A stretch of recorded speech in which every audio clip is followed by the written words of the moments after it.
Hi, my name is Aya. You're watching Aya Reads, and I'm here to rank my recent reads. So basically, this is going to be my wrap up for April and May, but I'll be doing it by ranking the book. So I'll talk about my least favorite book, working my way up to my favorite book. Since I have 25 books to talk about, I don't want to spend too much time talking about these books. In fact, the books that already have vlogs dedicated to them, I will just go rapid fire through those, and I'll let you know where you can find the vlog for more information, so that I'll have a bit more time to focus on the books that I have not already talked about on my channel. Let me know what you think of this particular way of doing my wrap-ups. The reason I didn't do an April wrap-up is simply because I didn't really have the time, so therefore 2 months combined. Let me know if you prefer 2 months or if you just want me to do 1 month, and what you think of me just not dwelling too much on each and every book. I did have 2 rereads. I'll leave those towards the very end because usually I tend to reread my favorite books anyway. So yeah, let's get started. I actually had 4 DNFs these 2 months. That has been the most DNFs I had in a while. In fact, there have been years where I have DNF'd less than 4 books for the entire year. I've been getting better at DNFing. If I'm just not enjoying the book, if I know that it will only get like 3 stars or less, I'm more inclined nowadays to just DNF it. Since there are so many books and so little time, I prefer to spend my time actually finishing books I am enjoying. So let's start. Even these DNFs are ranked, by the way. So my least favorite book, I guess the book and my least favorite DNF was When the Moon Hatched by Sarah A. Parker. I am very sad about this because I assumed I was gonna love it. So I had tried to read this book, I believe in 2024, like around the time this book came out. In fact, I have this like beautiful sprayed edge. Like I just assumed I was gonna love it. So I figured like the first time I DNF'd it, I just assumed, okay, so the reason is because I was not in the mood at that time.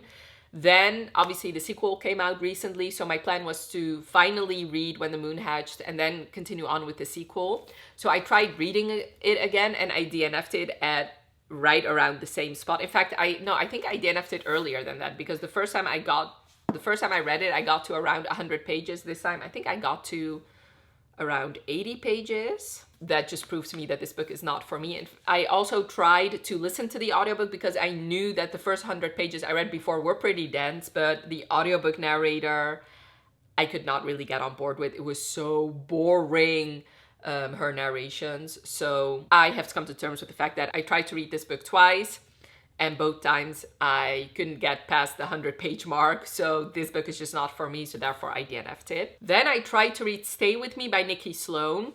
I got to page 127, which was like pretty far in, honestly. Like over halfway through, I believe. No, almost halfway through. So this actually I DNF'd. This was the next book I picked up after When the Moon Hatched. So I really didn't want to DNF another book, but I was really struggling with this one. And when I actually picked up another book and got to 127 pages without any issue, it just proved to me that obviously I was not really enjoying Stay With Me too much. The first couple chapters I was really intrigued by. It was pretty action-packed. Okay, so in this book you follow this woman. Like the book starts off with this woman who clearly has amnesia. Her supposed husband is telling her, you know, about their life and that she's safe with him, but something in her tells her that she should be afraid of this man, but she clearly has no proof that there is something wrong, and everything he tells her seems to be checking out. And then we go back in time, and I assume we're gonna get all the events leading up to her with this husband while she is standing over this balcony. You follow this ballerina named Laurel, and not ballet dancer, which she says there's something different between the two. She is a witness to a murder, and then the guy, like the assassin, follows after her and tries to kill her. Then she gets into this witness protection where she gets this deputy U.S. Marshal, Jason Dunn, assigned to her. And it's the romance between these two. So like I said, the first part of this story was very action-packed. I was very intrigued, but once she actually got together with the love interest, like once they actually were spending time together and he was supposed to protect her, I completely lost all interest. I didn't believe in that romance. I felt like he was both wishy-washy and also willing to risk so much for a girl he just met. And I also felt like 40% in, I had no clue, no real clue who these two characters were. So I have read Nikki Sloan before and I have really enjoyed her books. While I was reading this book, I found out that she had written these books, like these were books that she's written like years ago, but they were like shorter novellas, and now she's republishing them. She has edited these books and has added to them, and maybe that is why I just didn't enjoy them. Like they were probably supposed to be just novellas and they were probably just fine. And it just didn't work for me. I did listen to the audiobook and the audiobook was really great, but even though it was a great audiobook, it was duet narration, it didn't save this book for me, so I decided to just DNF. My other DNF was If You Want Me by Helena Hunting. So I read If You Hate Me, and that was one of my favorite books I read that year. I really, really enjoyed it, but this series has been on my TBR for a while. I wasn't really that intrigued to continue on, but I was like, it was not a priority series for me, but obviously I was still on my series spreadsheet. I still was interested to find out more in this series, but I don't know. I decided to DNF this book and this whole series. I read 262 pages, so I got pretty far. I also listened to this on audiobook, but I don't know, these two, I feel like there's too many characters with too many nicknames in this series, and I was fine in the first book. I could differentiate in the first book pretty well, but in this book, maybe it was because it was so long before I got to this book that I just couldn't really differentiate between like the side characters too much. Also, this particular couple I didn't really enjoy. I felt Peggy, her personality just bothered me, and I felt like what's his name? Hollis, also annoyed me because this is a dad's best friend. I just didn't really appreciate the way he was treating Peggy. And I also felt like Peggy was so childish too, the way she called her dad Daddo. Like, I don't know, I felt like Helena really wanted to solidify that age gap by making Peggy act very immature. While in other ways, she also made her seem like, oh, she was wise beyond her years because she grew up with these hockey guys. I don't know, it really bothered me. I just didn't really enjoy it, and nothing in me wanted to continue on with this series, so therefore I just DNF'd this book and this series. My last DNF really broke my heart. Like, I genuinely didn't think I would DNF it. I just assumed I was gonna love it, and I actually have a lot to say about it, so okay. It is Unbound by Peyton Corinne. So I actually picked this book up. I was filming a new releases video for it because I assumed I was gonna love it because I really loved the first two books. The first book was one of my favorite books of all time.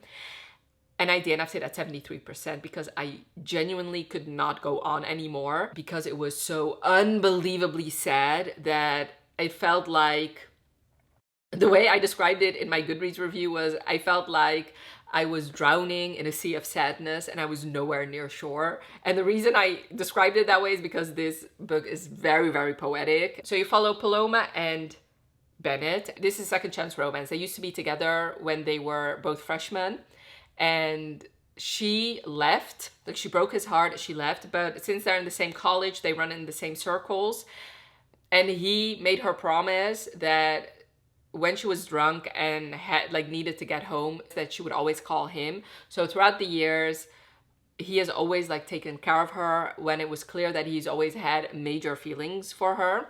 And she, even though she also has feelings for him, she felt like it was just better for him that she stayed away. That plot usually always annoys me. Once again, in my Goodreads review, the reason I had to DNF is so Bennett is a poet, even though he's also a hockey player. And since, in my opinion, he is definitely the chairman of the Tortured Poets department, I felt it was only fitting to use Tortured Poets lyrics to describe why I needed to DNF this book. So let me tell you. How much sad did you think I had? Did you think I had in me? Oh, the tragedy. Like, at the 73% mark, I genuinely thought, okay, we've left all that sadness behind.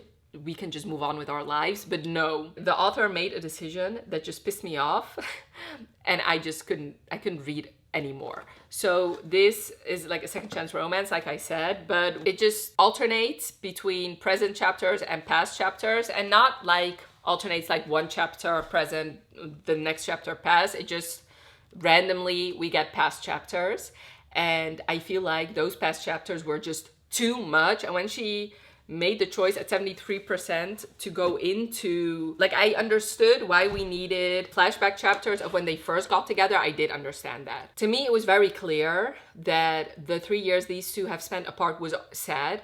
And it was already clear to me what that was like. I didn't need at 73% to go back and actually see the heartbreak that Bennett and Paloma were enduring. I didn't need that at 73%. Well, I am very aware that I'm in the minority. I know a lot of people really love this book, so please don't let me sway you. And I know Peyton Corinne is very known for her sad books. I get that. I know that I shouldn't go into her books expecting a rom-com, but I feel like, yes, the first two books had very sad moments in them, and all four characters were all struggling through some very heartbreaking things.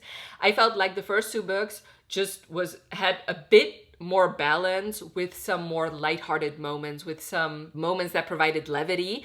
And this book didn't have that at all. In fact, let me just compare it to the Boys of Toman series, because like those books are very known to be very, very sad, but those books also have a lot of levity in them. That just makes it a bit easier to read. And this book had none of that levity.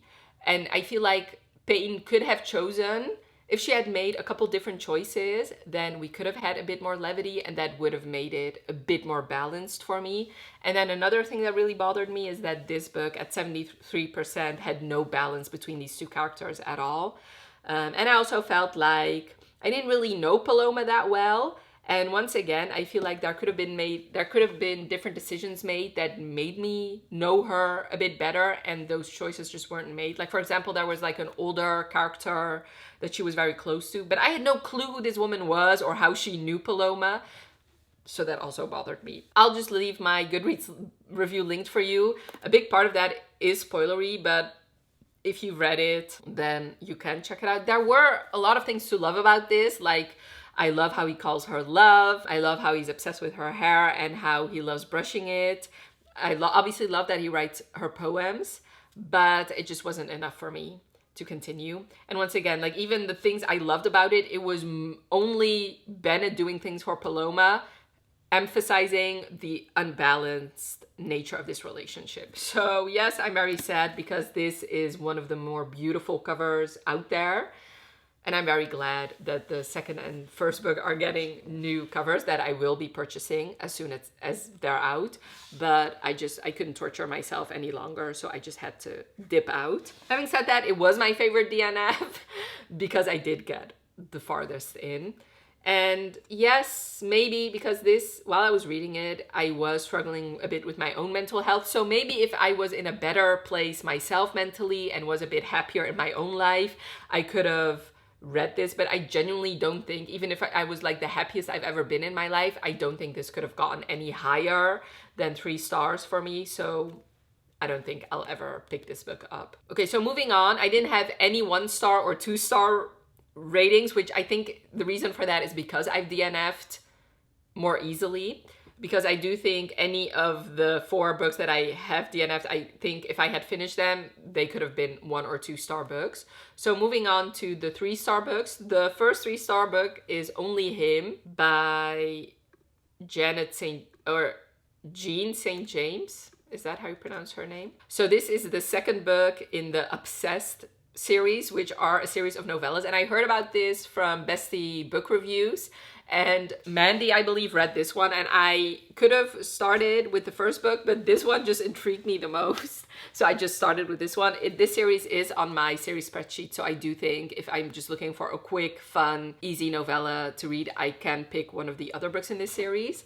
The reason this one intrigued me so much is because it's about a girl who was obsessed with this guy in high school, and now he is moving in next door, and they just have like a hot, steamy time together. And that is just my fantasy. Like, I've had like 2 guys, obsess is a big word, but I had some major unrequited loves in my life. And you know, that it's my dream for one of them to just move in next door and for him to fall in love with me. So that could still happen, but I was like vicariously living through Sydney in this book.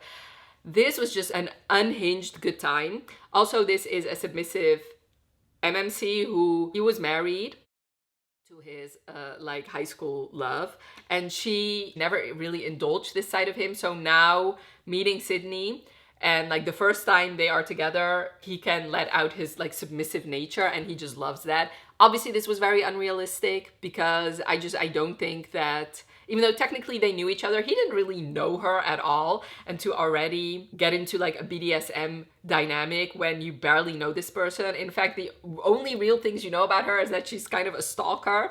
That was unhinged behavior, but I did enjoy it. It was a fun time, but it was 3 stars because it was only 100 pages. A fun, smutty, good time. My next 3 stars is actually a whole series, but I wanted to talk about this series together. I didn't give them all 3 stars. So I'm talking about the Alien Clutch series by D. Dove. So I actually did a whole vlog about this whole series, which I'll leave linked for you. But the Alien Clutch series is an interesting series about this human who gets kidnapped, and then he gets sold to these 2 aliens who want to insert him with their eggs and fertilize those eggs inside of him, and then he needs to get those eggs out of him.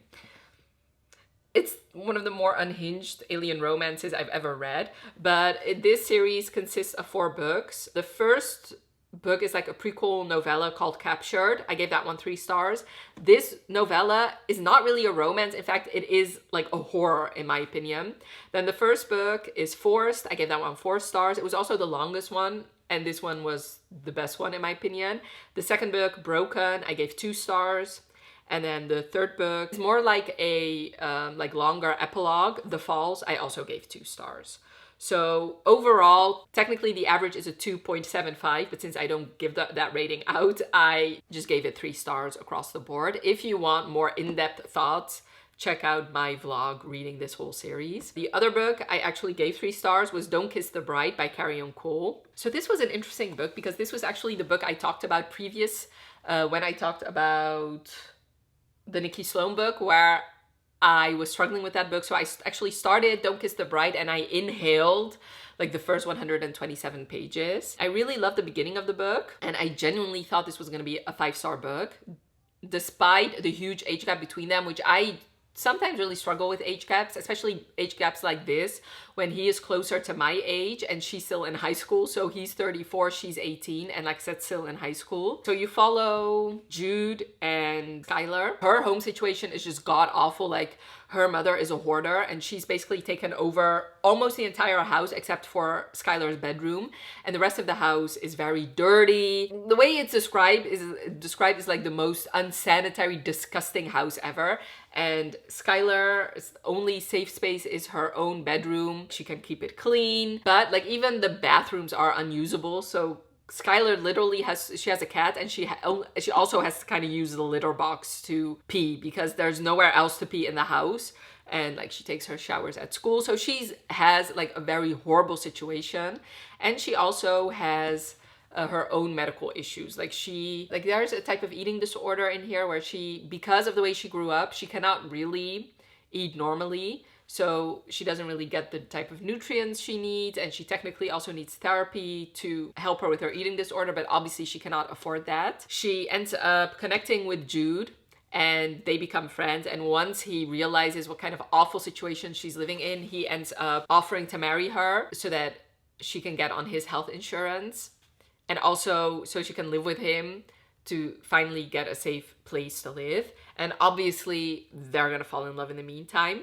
Okay, so some of the things I really love the fact that he saved her from this horrible situation. And I also love the fact that like the way the eating disorder was portrayed. I felt like that was very realistic. And I also liked how realistic her therapy journey went. The fact that it wasn't just like, okay, so now she has therapy and now everything is perfect. Or that it was just like a straight line and everything was like every day was better than the next. No, she did have bad days. Sometimes she did struggle still, even though she was in therapy. I did like all that. But this book just didn't work for me for several reasons. So this book is pretty long. It's over 500 pages. And if a book is this long, I don't want it to just be this long because of internal and external conflict and drama. I want it to be this long because it's like a slow burn romance, considering that would be perfect considering we're literally talking about a romance between a 34-year-old and an 18-year-old. Like, it has to be slow burn, and unfortunately, that just wasn't the case in this book.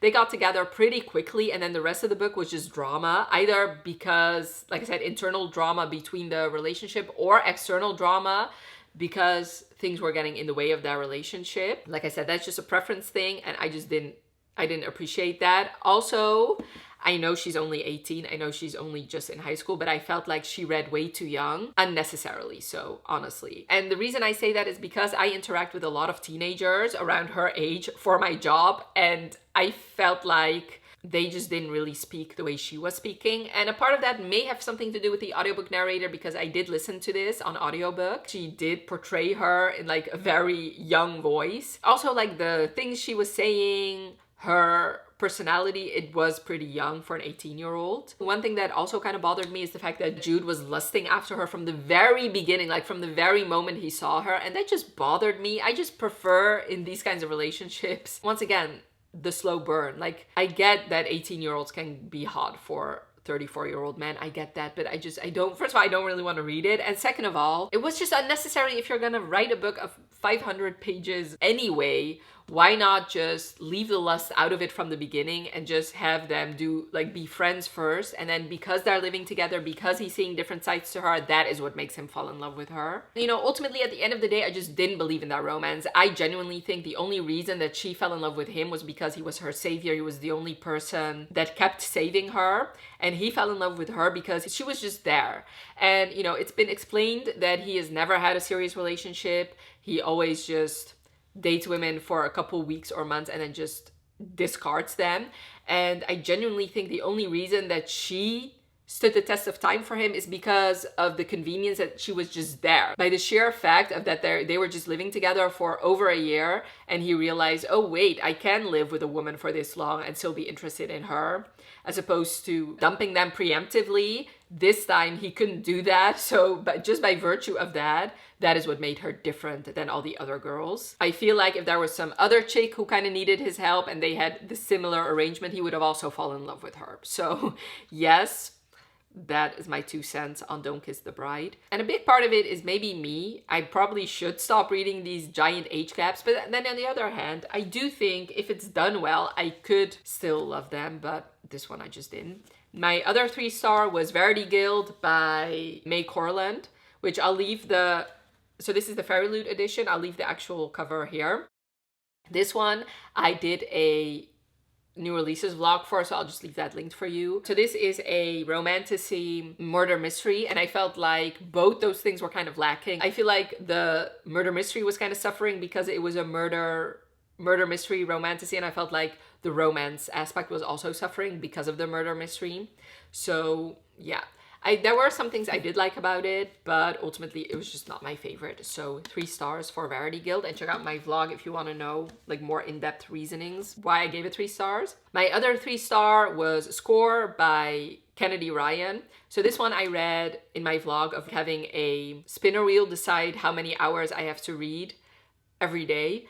So this is the second book in the Harlem Renaissance series. And I actually also read Real this month, but I gave that a different rating. This is second chance romance between Monk and Verity, and they were together in college, but they were like for like 3 months or 4 months, I think. Something happened. So Verity has bipolar disorder, and something happened that broke them up. And now 12 years later, they're both working on the same movie, about Desi Blue, which if you read the first book, then you know, it's about this long lost performer that the main male character in the first book, Canon, he is the director of that movie. And while they're working on this movie, they get closer, and Monk finally finds out what happened all those years ago, and this is their romance. I really liked the way Kennedy approached the bipolar disorder that Verity has, and I really love the making of this movie and finding out more about Desi Blue, but I just didn't really believe in this romance. And check out my vlog if you want to know more in-depth details as to why that is. Another 3-star was Game On by Nevessa Allen.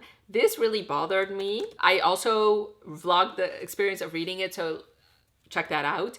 I was really enjoying this book. In fact, these audiobooks are 10 out of 10, especially this male narrator was just, oh my god, his narration was just amazing. But I hate the way this turned into an MMF without reason and without it being done well. If you're gonna have an MMF, the third person in your relationship, you also have to spend time on, and Nevesta didn't do that at all. So therefore it was a very badly done MMF, and I really enjoy reading MMF, but in my opinion it's one of the harder dynamics to write about, like MMF or FFM, because you have to technically write about 3 relationships. So it just didn't work for me because you only spent time on the one relationship and you left out the 2 other relationships that are part of this MMF.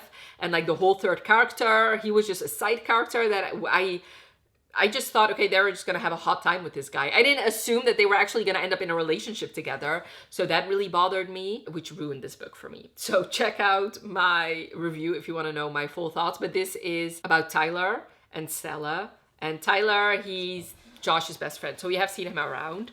And like I said, I was enjoying a lot of things about this book, but the whole MMF being shoehorned in was just the worst thing I've ever read.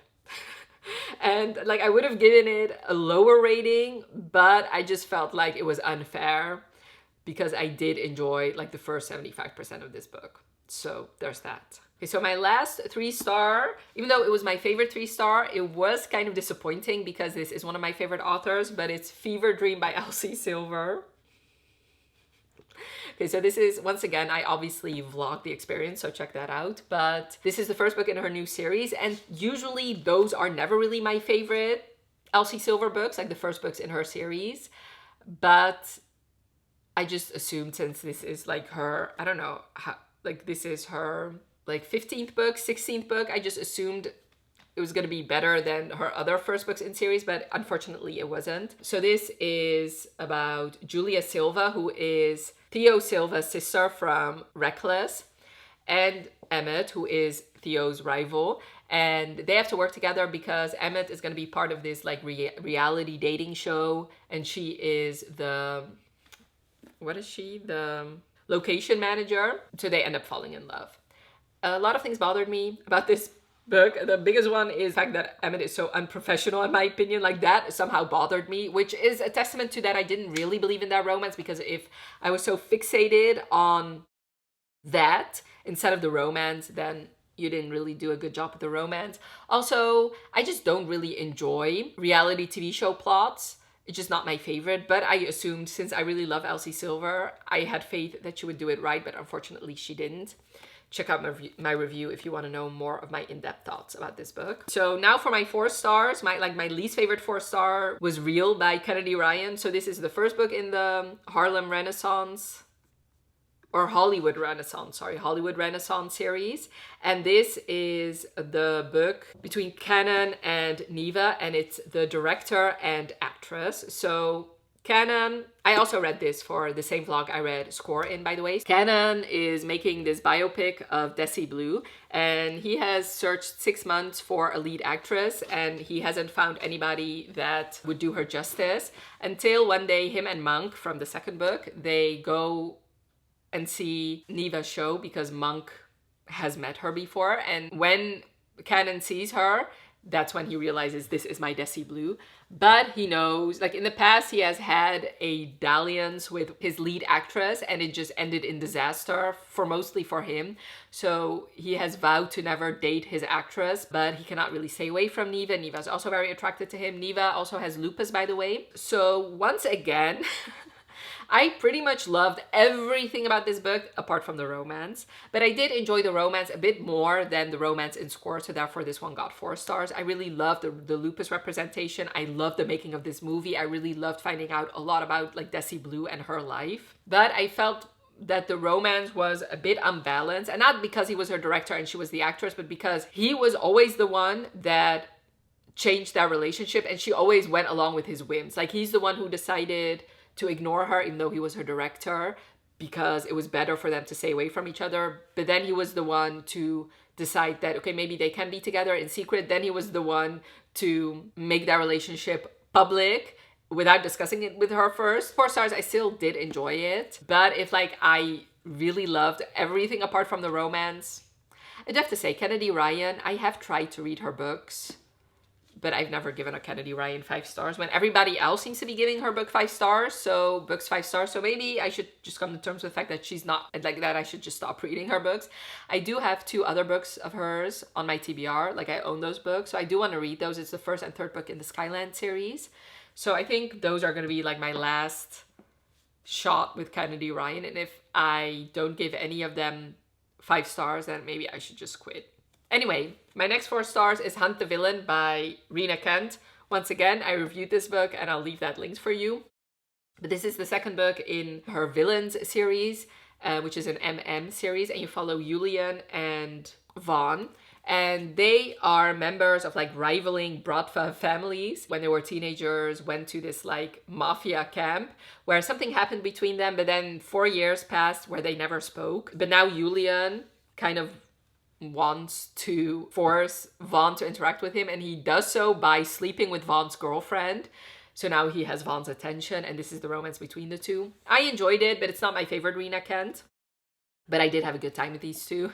But having said that, now, so I read this at the beginning of April, and now 2 months later, I don't really find myself thinking about these two. And in fact, I did forget a lot about this book, so I feel like 4 stars is definitely fitting. I am looking forward to her next book though, which is also going to be an MM romance. Next is The Man Who Died Twice. I read this in the same vlog I read Reel and Score in, so yeah, that video is already linked. This is the second book in the Thursday Murder Club. I really love this series. I love these characters. It's just so wholesome and like a warm hug because these characters are amazing. And in this book, somebody from Elizabeth's past shows up, and there's like 2 murders that the Thursday Murder Club has to solve.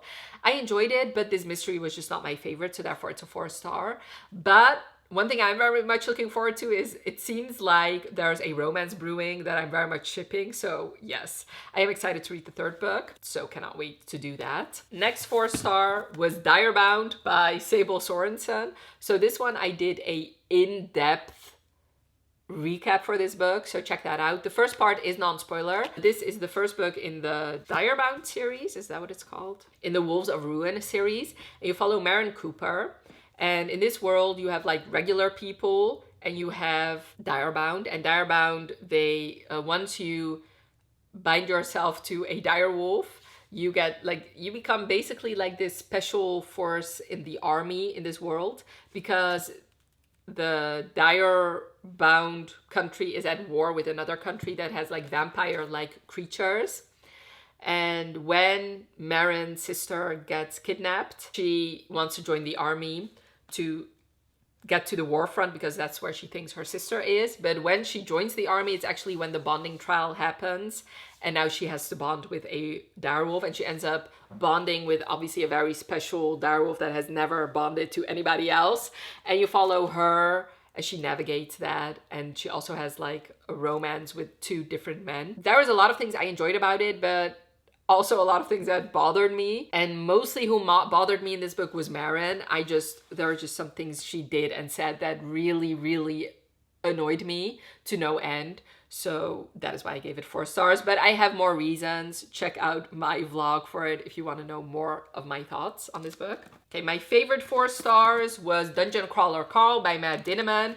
This one, I mostly listened to it on audiobook, and as everybody else says, it is an amazing audiobook. This I also gave you my thoughts on in the same vlog of Real Score and The Man Who Died Twice. So this is a very popular series. Not what I usually read because it's like a sci-fi adventure lit RPG, but I really enjoy these characters. I think it's very action-packed and the audiobook is amazing. The reason it's 4 and not 5 is, even though I did really enjoy it, but I do think other books in this series will be my favorite because I felt like I didn't really know Carl all that much. Like I want to know more about him, about his background and like other characters' backgrounds. And I do think we'll get that in the other books. So I felt like this was a bit more surface level. So therefore I just didn't want to give this 5 stars when I know other books in the series will probably be like some of my favorites. But I did have a great time. I can definitely see why it's so popular, and I can also see why people would binge this series. And a part of me does want to binge it, but I just have other books that I need to prioritize. But I will be reading the second book this month and I cannot wait. Okay, now for the 4.5 star books, I have 3 of them. The first book is Seatmate by Cara Bastone. I really wanted to finish this series finally. Yeah, this is just a fun audiobook, good time, where you follow these 2 people who meet on this bus. And he takes this bus like every month or something, and this is the first time she's taken the bus, and like all sorts of shenanigans happen and they end up falling in love. What I really liked about this book that was different than the other 2 books is the other 2 books, these like the characters were only communicating while calling each other or texting each other, and like towards the very end of the book is when they finally met. This book, I really enjoyed that they were together the whole time. And like these audiobooks are just amazing. The narration is amazing. The background noise is just great, and it's like a great way to pass the time. So 4.5 stars. My other 4.5 stars was Unloved by Payne Corinne. So as you could see, the third book I DNF'd, but the second book I actually gave 4.5 stars. This book, you follow Ro and Freddie. They met in their like freshman year when they actually kissed, but he doesn't remember their kiss, she does. And now they are together a lot because their best friends are dating, who are the characters in the first book. She's a tutor and he has like all sorts of things that make it difficult for him to pass his exams because he is, I believe he has dyslexia, dyscalculia, ADHD, I think. So he has had a lot of tutors and almost all of them have given up on him, including her boyfriend, who is just a dick.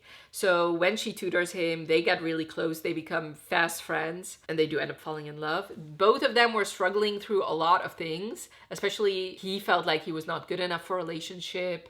And I just like felt so sorry for him. And she obviously, she had this abusive relationship that she was in and also felt like she was not good enough.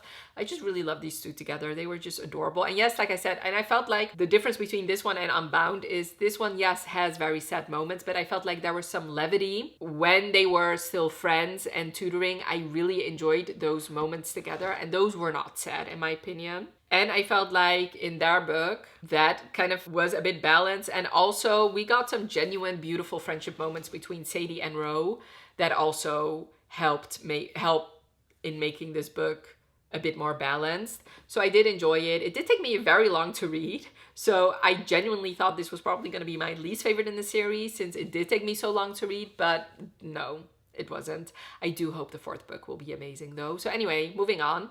My last 4.5 was When in Rome by Sarah Adams. I know a lot of people don't actually love this book, but I really, really loved it. So I actually read Practice Makes Perfect before reading When in Rome. And When in Rome is about this famous singer who is burnt out and needs a break. And she's like a huge Audrey Hepburn fan. And like one of her favorite movies takes place in Rome, but since she really cannot go to Rome, Italy, she ends up going to the next best thing, she thinks, Rome, Kentucky, and where she meets this grumpy baker. And it's their romance, and she thinks that she has a place to sleep at the inn, but of course, like this is a very small town and there's meddlesome town people, and she finds out that there's actually no other place for her to stay except for Noah's place, so she ends up staying there. I enjoyed a lot of things about this book. I love this small town, I love their romance. I genuinely was intrigued about her life as a singer and like the effects that had on her and like how people were taking advantage of her. I loved his relationship with his family. The only thing that prevented it from being 5 stars is this all took place in the span of 2 weeks. And like the decisions these 2 made that were life altering after only knowing somebody for 2 weeks, that was a bit unbelievable to me. So therefore 4.5. I listened to this mostly on audio and the audiobook was amazing. So I would recommend that. Okay, now for the 5 stars. Okay, so my least favorite 5 stars was The Unwanted Wife by Natasha Anders. This one I also read in like the same vlog as Score, Real, all those other books. This one, the reason it's 5 stars is because I inhaled it in one day, and it has been a while since I've done that. Now in hindsight, I should have probably given it 4.5 stars, but I mean, I gave it 5 stars, so it's fine. The book starts off with the wife asking the husband for a divorce because she has been in an unhappy marriage. Her name is Teresa, his name is Sandro. They've been married for 18 months and they have sex, and anytime they're done, he whispers in her ear, "Give me a son, Teresa." And apart from them having sex together, he doesn't look at her, he doesn't speak to her. Like, she is miserable, but she has been in love with him all that time, but it was obviously unrequited. And after 18 months, she is done with it. She wants to just leave him. What she doesn't know is that her father has blackmailed Sandro into marrying her, and he, all this time, all these 18 months, thought that she had something to do with that, but just by virtue of the fact that she now wants a divorce makes him realize, wait a minute, maybe she didn't have anything to do with it. So now he knows that he made a giant mistake and he kind of wants to win her back, but she is adamant that she doesn't want that. So she's very stubborn in not wanting to forgive him, and she just wants this divorce. She does end up pregnant, by the way, and now they have to navigate this relationship because he tells her that he will grant her a divorce if she gives him a son. She wants to have a son so that she can get out of this marriage, but he, now really genuinely starting to develop feelings for her, kind of wants it to be a girl. So this was just like so entertaining to me. Yes, I can understand why some people might not like it, because you either hate the husband for doing those things to her and also not groveling perfectly, or you are annoyed with the wife for being this stubborn and not giving an inch, even when we're like 80, 85, 90% of the way through of this like romance book. But I don't know, I just really enjoyed it. I thought it was highly entertaining, and I genuinely, like, yes, I wouldn't want to be in their marriage, but it was fun reading about it. My next 5-star is Furybound by Sable Sorensen. This is the sequel to Direbound, of course. Once again, I did a in-depth spoiler discussion of this book, which I'll leave links for you. This book is actually sort of dual point of view. Like, it's mostly Marin's point of view, but you do get some chapters from her love interest point of view. So I did enjoy that. This book, I just really enjoyed Marin way more than in the first book. So therefore, I just really enjoyed this book a bit more than the first book. I also enjoyed the plot. I liked seeing different parts of this world. So therefore, it was just 5 stars for me. I had a great time reading this. My next 5-star was Rites of the Starling by Devney Perry. So the first book in this series was actually my favorite book I read last year. So I had high hopes for this one. And I was a bit disappointed, but it was still 5 stars. So the reason I was a bit disappointed is because we got a whole other point of view that I was just confused about. The other point of view also had a romance that I felt like was not that well flushed out, and it was just confusing to me. But when I finished, everything made sense and it was a 5-star. Like, I couldn't give it anything other than 5 stars. But, you know, I really love these characters, Odessa and the Guardian. What's his name? Oh, I cannot spoil it. But I just really enjoyed it, and I'm very much looking forward to the 3rd and final book in this trilogy. So yeah, 5 stars. It's one of my favorite series. So, I mean, could it be anything other than 5 stars, really? Okay, so my favorite new book I read was King of Gluttony by Anna Huang. So this is the 6th book in the Kings of Sin series, which is the second to last book, actually.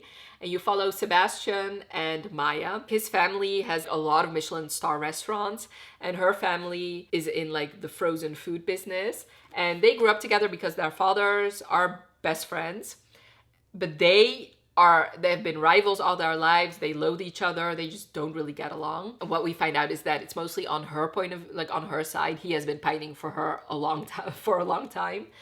But now they have to work together to, like, because their companies want to do a collaboration of like a Michelin star frozen food line.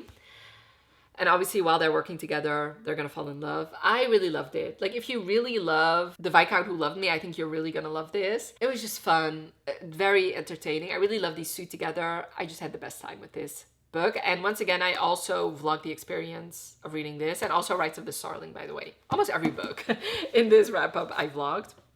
Now for my rereads. First one is Garum Park. I reread this one. I listened to it this time, which the audiobook was so good. Like, the narrators were amazing. And the reason I listened to the audiobook was because I genuinely was in love with the narrator of Direbound and Furybound, the male narrator. So I was looking up, okay, what else did he narrate? One of the series was the From Nothing series, which the first book is Garum Park. And since I had been meaning to finish the series anyway, I figured let's just listen to Garum Park, see if I can concentrate just on the audiobook, and I could. So I actually read and finished Garum Park, which was a reread. I also read the second book, but that will be in my next wrap-up. This is a 5-star. It's one of my favorite books. I just really enjoy this book. I also read this one for that same big vlog I already discussed with Real Score Dungeon Crawler Call, so check that out. But this is an rivals to lovers romance, hate to love. It's amazing. It's so good. And then the last book I want to discuss is The Deal. This one I read before watching the TV show, and part of me kind of regrets that choice, because even though this is one of my favorite books of all time, it did kind of ruin the show for me. But I did do recaps for each and every episode of the TV show, which I'll leave that linked for you. I'll also leave linked for you the first time I read The Deal, like my vlog of reading The Deal for the first time, so you can see in real time how I fell in love with this book. But yeah, I have a lot of things to link, I just realized. So yes, that was me ranking all of the books I read in the months of April and May. Like I said, my favorite new book is King of Gluttony. I really, really love this book. So yes, let me know if you've read any of these books and what your thoughts were. Also, I would really love to know what was your favorite book you read recently. If you're down there, leave me some sort of like food related emoji for King of Gluttony. And I really hope you enjoyed this video. Let me know by leaving a like if you did. Thank you so much for watching. Have a wonderful rest of your day, and I'll talk to you later. Bye.